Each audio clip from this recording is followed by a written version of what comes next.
স্বাস্থ্যই সম্পদ কথাটা কিন্তু একদম খাঁটি কথা। যারা একটু আমার মতো স্বাস্থ্য সচেতন তারা জানো যে কি বলতো, প্রথম থেকেই যদি স্বাস্থ্যের প্রতি আমরা যত্নবান হই তাহলে কিন্তু পরবর্তীতে আর ভুগতে হয় না।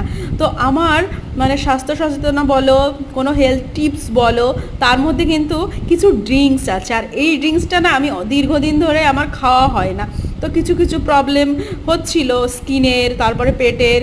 তো ভাবছি যে আজ একটু করেই ফেলি, কারণ এই উপকরণগুলো আমার ঘরে ছিল না, এগুলো সহজে পাওয়াও যায় না। তো সব কালেক্ট করেছি, করে ভাবছি যে যেহেতু পুজো সামনে, তো ভেতর থেকে তো একটু গ্লো করতেই হবে।